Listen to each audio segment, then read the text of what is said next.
ہم نے رب کے حکموں کو توڑا، ہم نے پرواہ ہی نہیں کی۔ ہم سمجھے دنیا میں آئے ہیں تو ہماری دنیا ہے، آوارہ ہوں، خواہشات نفس کے مطابق زندگی گزاریں، آنکھیں بے حیائی میں لگی رہیں، سوچیں آوارگی میں لگی رہیں، کان نغمے سنتے رہے، زبان جھوٹ بکتی رہی، ظلم و جبر کا بازار گرم رکھا، عصمتیں عزتیں پامال کرتا رہا، لوگوں کا مال لوٹتا رہا، حق غصب کرتا رہا، کلیجے اور دل چیرتا رہا، لوگوں کو زخمی کرتا رہا، لوگوں کے جذبات سے کھیلتا رہا، پرواہ نہیں کی کہ یہ دنیا ہے، امتحان گاہ ہے، چند دنوں کے لیے آئے ہیں، اللہ کے حضور پیش ہونا ہے، عملوں کا حساب ہونا ہے۔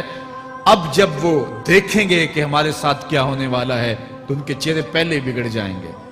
کیوں؟ وہ گمان کریں گے کہ ان کی ریڑھ کی ہڈی توڑ دی جائے گی، ایسے عذاب آئیں گے جس طرح کسی کی ریڑھ کی ہڈی ٹوٹ جائے تو اس کا چہرہ شگفتہ گلاب تو نہیں ہوتا، اس کا چہرہ جو ہے وہ تو کس قدر مرجھایا ہوا ہوتا ہے۔ تو اللہ ارشاد فرماتا ہے اس طرح ان کے چہرے ہوں گے۔ ابھی عذاب آیا نہیں ہے لیکن چہرے پہلے اترے ہوئے ہوں گے، اور جب عذاب کی بھٹی میں ڈالے جائیں گے، اللہ اکبر، اور وہ سخت عذاب، حضور نے جبریل امین سے پوچھا مجھے جہنم کے عذابوں کا ذکر سناؤ۔ عرض کی حضور سب سے ہلکے عذاب کی کہانی سناتا ہوں، اور وہ یہ کہ جہنمی کے پاؤں میں آگ کا جوتا رکھا جائے گا، باقی پورا بدن اس کا سلامت ہوگا۔ یہ سب سے ہلکے عذاب کی کیفیت ہے۔ اب پاؤں میں آگ کا جوتا ہوگا، حدت، گرمی، شدت اتنی ہوگی کہ دماغ پگھل کے ناک اور کانوں کے راستے سے باہر آ جائے گا۔ پاؤں میں رکھے ہوئے جوتے کی گرمی دماغ کو ایسے چڑھے گی کہ وہ پگھل جائے گا اور ناک اور کانوں کے راستے سے باہر آ جائے گا۔ تو اللہ کے عذاب کے خوف سے چہرے بگڑ جائیں گے، حالت سلامت نہیں رہے گی۔ یہ بات ذہن میں رکھیں کہ اللہ جس کو جہنم میں ڈالے گا اس کو اس صورت میں نہیں ڈالے گا، یہ محمدی صورت ہے، یہ شکل اس کی چھین لی جائے گی اور اس کی شکل بڑی کر دی جائے گی۔ اس کا ایک ایک دانت احد پہاڑ جتنا ہوگا۔ احد پہاڑ کا پھیلاؤ 15 کلومیٹر پہ ہے، 15 کلومیٹر کا ایک دانت، اور 32 دانت کتنے ہوں گے تو منہ کتنا بڑا ہوگا۔ اس کو اتنا بڑا اس لیے کیا جائے گا تاکہ وہ عذاب کی تکلیف زیادہ سہے۔ 70 گز موٹی کھال ہوگی، اور کھال جل جائے گی تو اللہ قرآن میں فرماتا ہے ہم نئی کھال دے دیں گے تاکہ عذاب کی تکلیف اس کو گوارا کرنی پڑے۔ پھر چیخے گا، چلائے گا، ہائے مجھے پانی دو، پانی دو، پیاس کی شدت ہے۔ 70 سال تک تو اس کی کوئی آواز ہی نہیں سنے گا۔ 70 سال کے بعد داروغہ جہنم چیخ کر کہے گا کیا مانگتا ہے؟ وہ بولے گا مجھے پانی چاہیے۔ کہا جائے گا تو بے بھی ملتا ہے پانی۔ پھر داروغہ جہنم اسے پانی دے گا، کوکا کولا کی بوتل دے گا یا پیپسی تھما دے گا یا منرل واٹر کی بوتل دے گا؟ نہیں، قرآن بتاتا ہے اسے مائے حمیم دیا جائے گا، کھولتا ہوا پانی، اور وہ اتنا گرم ہوگا جب پینے کے لیے چہرے کے قریب کرے گا اس سے اٹھتی ہوئی بھاپ کی وجہ سے چہرے کی کھال ادھڑ کے اس کے اندر گر پڑے گی، لیکن اس کے باوجود اس کو پینا پڑے گا۔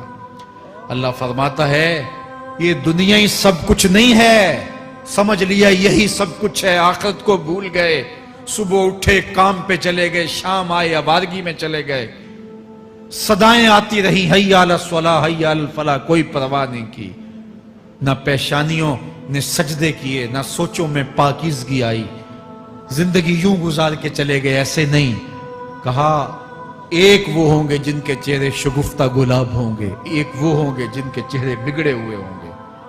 اللہ اکبر، کلا اذا بلغت التراقی، یہ تو قیامت کا منظر ہے نا، قیامت سے قبل بھی ایک منظر ہے، اللہ اس منظر کو بھی بیان کر رہا ہے، کلا اذا بلغت التراقی، ہاں جب جان گلے کو پہنچ جائے گی۔ اے انسان تیرے اوپر وہ گھڑی بھی آنے والی ہے، وہ وقت بھی آنے والا ہے جب سانس اس ہنسلی میں اٹک جائے گا، جب سینے سے بھی سانس اوپر چلی گئی، اب ڈاکٹر بھی لا علاج قرار دے رہے ہیں کہ اب علاج نہیں رہا ہے، جان بس اب نکلنا چاہ رہی ہے، اور کہا جائے گا کوئی جھاڑ پھونک والا بلاؤ۔ اب ڈاکٹروں نے تو جواب دے دیا، اب سانس اٹک گئی گلے میں، چند لمحوں کی مہمان ہے، اب ڈاکٹروں نے کہا اب ہماری جانب سے لا علاج ہو گیا، اب لے جاؤ اس کو گھر، یا وینٹیلیٹر پہ ڈال دیتے ہیں اس کو، بس اب ہماری جانب سے کوئی اس کا علاج نہیں ہے. اب گھر والے روتے ہیں, کہتے ہیں کوئی جھاڑ پھونک والا لاؤ, کوئی دم والا لاؤ, شاید وہ کوئی دم کرے تو اس کی جان میں جان آ جائے. ڈاکٹروں نے تو لا علاج قرار دے دیا. وَظَنَّ عَنَّهُ الْفِرَاقِ.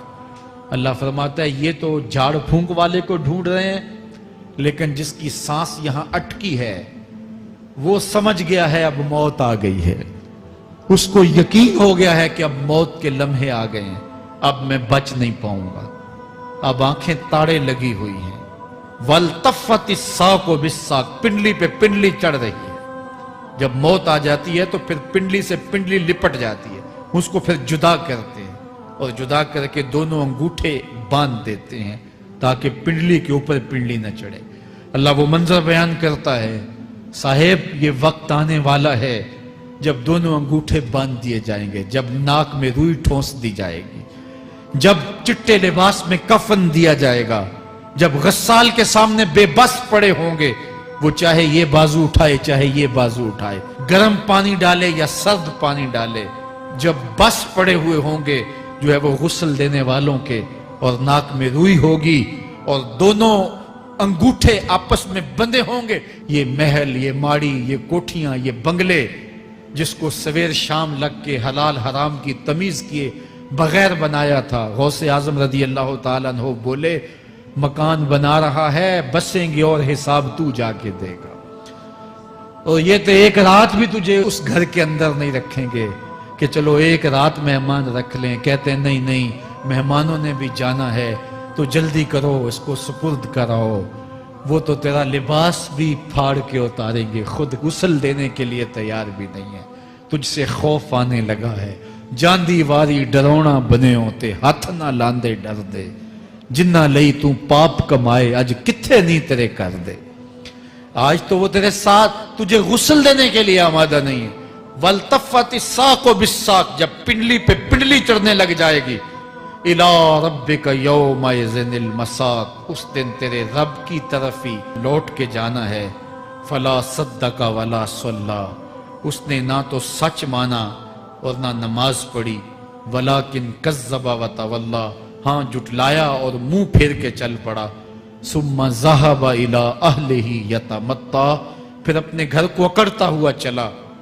اولا لک فاولا ثم اولا لک فاولا. تیری خرابی آ پہنچی, ہاں تیری خرابی آ پہنچی. ایحسب الانسان ان یترک سدی. انسان دنیا میں یہ گمان کرتا ہے اس کو سدا چھوڑ دیا جائے گا. سدا عربی میں ایسے اونٹ کو کہتے ہیں جس کی مہار کسی کے ہاتھ میں نہ ہو. شترے بے مہار, جہاں مرضی جس گھاٹ سے چاہے پانی پیے, جہاں سے مرضی چارہ لے, تو شترے بے مہار کو کہتے ہیں سدا. تو یہ انسان بھی گمان کرتا ہے کہ میں بھی سدا ہوں, مجھے کوئی کیوں پوچھے, میرے جذبات پہ کوئی کیوں قدغن لگائے, مجھے کیوں روکے کوئی. بالخصوص جوانی کے ایام کے اندر جوان کو بڑا ہوتا ہے کہ کوئی مجھے کیوں, وہ تو ماں باپ کے کہنے میں بھی نہیں آنا چاہتا. وہ کہتا ہے کیوں مجھے روکتے ہیں, میری جوانی ہے, میرے جذبات ہیں, مجھے آزادی سے جینے دو, کیوں میرے راستے میں رکاوٹ بنتے ہو, میں سدا ہوں. اللہ فرماتا ہے نہیں, ایک اونٹ تو سدا ہو سکتا ہے جس کو میں نے اشرف المخلوقات بنایا ہے, اس کو تو سدا نہیں چھوڑوں گا, اس کو تو پابند بناؤں گا حکام کا. اب وہ کہتا ہے کہ نہیں نہیں, یہ کیسے دوبارہ اٹھائے جائیں گے. اب دوبارہ وہی بات پھر آ گئی. الم یک نطفۃ من منی یمنی. اللہ فرماتا ہے ایک بوند تھی نا, پانی کا ایک قطرہ تھا جو رحم مادر میں رکھا گیا. ثم کان علقہ. پھر وہ پانی کا قطرہ لوتھڑا بنا. فخلق فسوی. پھر اللہ نے اسے پیدا فرمایا اور پھر ٹھیک ہموار کیا. فجعل منہ الزوجین الذکر والانثی. پھر اس سے وہ جوڑ بنائے, کوئی مرد بنایا کوئی عورت بنائی. کہا اب غور کر, اب تیری آنکھیں دیکھتی ہیں, بجلیاں چمکتی ہیں, تیری زبان کا طوطی بولتا ہے, لوگ اشش کرتے ہیں تیری گفتگو پہ, تیری گفتار پہ صدقے جاتے ہیں, تیرے لہجے کے جمال کو دیکھتے ہیں, تیرے سینے کا زور, تیرے پنجوں کی طاقت, تیری دماغ کی تیزیاں اور تیری سوچوں کے اجالے, تیری زوردار ٹانگیں, تیرے کڑیل بازو اور تیری چوڑی چھاتی اور تیرے گلاب کی پتیوں جیسے ہونٹ، اے انسان یہ سب کچھ کہاں تراشا گیا؟ ماں کے رحم میں، اس تاریکی میں جو 3 پردوں میں تھی۔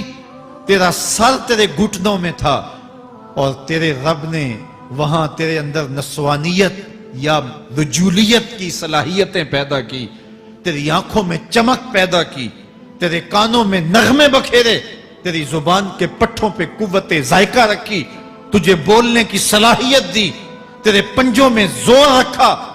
آج تو مفتی شہر ہے، آج تو علامۃ الدہر ہے، آج تو قاضی القضات ہے، آج تو منسٹر ہے، آج تو وزیر اعظم ہے، آج تو پہلوان ہے، آج تو شہزادہ ہے، آج تو بادشاہ ہے، آج تو زوراور ہے۔ آج تیری طاقت کے کیا کہنے؟ آج شیروں کو تو نچا لیتا ہے، ہاتھیوں کو تو بٹھا لیتا ہے، آج تو بڑا زوراور گھڑ سوار ہے۔ آج تیری طاقت کے کیا کہنے؟ تو کشتی کرتا ہے، زمانہ دیکھنے آتا ہے۔ آج تیری طاقت کے شوہرے ہیں، تیری عظمت کے تنتنے ہیں، لیکن انسان تو ایک ناپاک قطرہ تھا اور رحم مادر میں تھا۔ تیرے اندر یہ رنگ کس نے بھرے؟ تیرے کانوں میں نغمے کس نے رکھے؟ تجھے دماغ کی قوتیں کس نے دی؟ زبان کو بولنا کس نے سکھایا؟ آنکھوں میں توانائیاں کس نے رکھی؟ تیری زبان کا طوطی بولتا ہے، یہ سلیقے کس نے دیے؟ پھر اللہ فرمایا، کتنا زوردار بیان ہے، الیس ذالک بقادر علی ان یحیی الموتى، جو ماں کے پیٹ میں ایک نطفے کو ایک خوبصورت انسان بنا سکتا ہے، ہڈیوں کو جوڑ کے دوبارہ انسان نہیں بنا سکتا؟ کیا وہ دوبارہ تجھے کھڑا نہیں کر سکتا اپنے سامنے پیش ہونے کے لیے، جس کے حکموں کو تو نے توڑا ہے، جس کے فرامین کا تو نے مذاق اڑایا ہے؟ کیا وہ اتنا ہی بے بس ہے کہ اپنے حضور تجھے جو ہے وہ کھڑا ہی نہیں کر سکتا ہے؟ جس رب نے تجھے ماں کے شکم میں شکل دی، حضرت شیخ فرید الدین عطار بولتے ہیں، سانے کستی سلاتی می شود، ایسا کاریگر ہے مٹی سے بادشاہ بنا ڈالتا ہے۔ اس نے مٹی سے دارا و سکندر بنائے، اس نے مٹی سے جو ہے وہ رستم و سہراب بنائے، اس نے مٹی سے کیا کیا بنا دیا، جو مٹی سے بادشاہ بنا سکتا ہے، جو نطفہ رحم مادر سے جو ہے وہ شکل اور صورت اور رنگ اور جمال بنا دیتا ہے۔ تیری صورت نکھرتی ہے، تیرے ہونٹ گلابی ہیں، اور تیری نرگسی آنکھیں ہیں، تیرے ریشمی بال ہیں، اور تیری خوبصورت رنگت ہے۔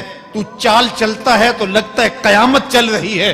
تیرا قد رانا جو ہے وہ صنوبر کو شرماتا ہے۔ تیری گفتار کے تنتنے ہیں، جس نے اتنی خوبصورت شکل ماں کے رحم میں بنائی، کیا وہ ہڈیوں کو جوڑ کے دوبارہ انسان نہیں بنا سکتا؟ وہ دوبارہ انسان بنائے گا اور پھر تجھے اپنے حضور کھڑا کرے گا۔ اور ایک حدیث میں آتا ہے، اللہ بندے کو اپنے حضور کھڑا کرنے کے بعد اپنے سامنے سے ہٹنے نہیں دے گا جب تک 5 سوال نہیں پوچھ لے گا۔ ان عمرہ ہی فیما افنا ہو، اس کی عمر کے بارے میں پوچھے گا، کہاں ضائع کی؟ میں نے تجھے زندگی دی، 60 سال 70 سال 40 سال 50 سال، اس زندگی کو کہاں گزار کے آیا ہے؟ ان شباب ہی فیما ابلا ہو، اس کی جوانی کے بارے میں پوچھا جائے گا، جوانی کہاں گزار کے آیا ہے؟ مجنوں تو نہیں بنا رہا، خواہشات کا اسیر تو نہیں ہو گیا، دیوانوں کی طرح زندگی تو نہیں گزار کے آ گیا؟ تیری جوانی کسی چوک میں تو نہیں گزری، تیری جوانی آوارگی میں تو نہیں گزری، ساری رات سوشل میڈیا کے اوپر گندگی اور غلاظتیں تو نہیں دیکھتا رہا؟ تیری زندگی گزری کہاں ہے؟ تیری جوانی گزری کہاں ہے؟ اگر کوئی جواب نہ ہوا تو پھر کیا جواب دے گا؟ اور وہ کتنا خوش نصیب ہوگا جو کہے گا، مالک میری جوانی سجدوں میں گزری، میری جوانی قیام میں گزری، میری جوانی رکوع میں گزری۔ میرے حضور فرماتے ہیں، سبعۃ یظلھم اللہ فی ظلہ یوم لا ظل الا ظلہ، 7 اشخاص ایسے ہیں قیامت کے دن جب کوئی سایہ نہیں ہوگا، اللہ ان 7 کو اپنے عرش کا سایہ دے گا۔ ان میں سے دوسرا شخص میرے حضور نے بیان فرمایا، وشاب نشأ فی عبادت اللہ، وہ جوان جس کی جوانی اللہ کی عبادت میں گزری۔ جوانوں، اپنی زندگی کو مالک کی دہلیز پہ لے آؤ،